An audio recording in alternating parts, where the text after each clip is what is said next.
Alors, pour clôturer le chapitre qu'on a donc étudié jusqu'à présent, il y a deux petites choses que faut qu'on voit. Il y a encore deux détails intéressants. Excusez-moi. Le premier, c'est alors bon, le Chavetz Chaim revient sur les 7 conditions en disant qu'il faut être extrêmement prudent, même si on m'a fait du mal et que je veux le raconter les taux et les, c'est-à-dire alors qu'il y a un intérêt de le raconter, il faut être, comme on l'a déjà dit, de nombreuses reprises, extrêmement prudent. Maintenant, qu'en est-il de quelqu'un qui dit du Lachon Hara sur moi? D'accord? Donc j'ai appris par Réhouven que Shimon, il avait dit du Lachon Hara sur moi. D'accord? Est-ce que j'ai le droit, moi, pareil, de lui rendre la même chose? En me disant, bon, lui, il me fait une mauvaise réputation, moi, je vais aller dire aux gens que c'est quelqu'un qui dit du Lachon Hara, et genre, j'ai rétabli l'équilibre. Et défendre mon honneur. Comment vous défendez votre honneur? En vérité. Vous demandez preuve. Silence. Alors, vous pouvez défendre votre honneur de la façon que vous voulez, à condition que vous, en retour, vous ne fassiez pas du Lachon Hara. Et ce n'est pas une excuse de dire « Ah, mais lui, il parle de moi. Bon, moi aussi, je peux parler de lui. » D'accord? Vous comprenez? C'est-à-dire que, imaginez, voilà, Réhouven, c'est le rabbin de la communauté, il vient me voir et me dit « Tu sais, Shimon, il m'a dit sur toi que. » D'accord? Alors moi, marque mal, comme on dit à Marseille. Je suis embêté. Alors qu'est-ce que je vais faire? Je vais dire au rabbin, non. En vérité, Shimon, c'est lui qui ceci, cela.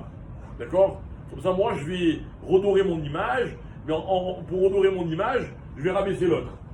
En aucun cas, le fait que quelqu'un ait dit du Lachon Hara sur moi m'autorise, moi, à faire du Lachon Hara sur lui. Sauf dans les cas précis qu'on a cités où il y a une toilette, c'est-à-dire que c'est pour protéger les autres ou quoi. Dans ces cas-là, évidemment, ça reste moutarde. Mais la raison qui serait que lui aussi il a dit du Lachon Hara sur moi, ce n'est absolument pas une bonne raison. Autre chose, on arrive dans la synagogue, par exemple, un matin, et il y a une table qui est cassée. D'accord?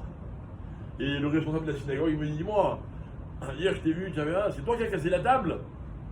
Comment j'ai cassé la table? Et je sais qui c'est qui a cassé la table. D'accord? J'ai le droit de balancer? Non. J'ai le droit de balancer. Mais si à cause de ça, ils vont penser que c'est moi, les gens. Parce que j'ai le droit de dire que c'est l'autre, pour au moins que les soupçons ils soient pas sur moi. Non. Interdit. La seule chose que j'ai le droit de dire, c'est pas moi.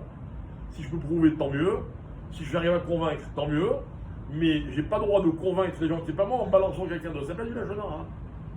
Je sais qui a fait la bêtise, ok, même si on me soupçonne à moi, ça ne m'autorise pas à dire. Alors, évidemment, si il fallait payer, par exemple, on me dit voilà, t'as cassé, ça coûte tant, paye, et moi je sais que c'est pas moi qui l'a fait, c'est quelqu'un d'autre qui l'a payé. Maintenant, je vais aller m'arranger pour rétablir la vérité. Voilà, et avec de nouveau les 7 conditions qu'on a expliquées, si jamais vraiment ça ne marche pas, ok, dans ces cas-là, il faut demander à un rave si j'ai le droit d'aller dire c'est un tel qui a fait pour que ce soit lui qui paye et pas moi. En tout cas, s'il n'y a pas de conséquences directes, même si je suis accusé, je n'ai pas le droit de balancer quelqu'un d'autre pour laver mon nom. On continue à se taire. Bonne journée. Excusez-moi. Attends, ça y est, hein.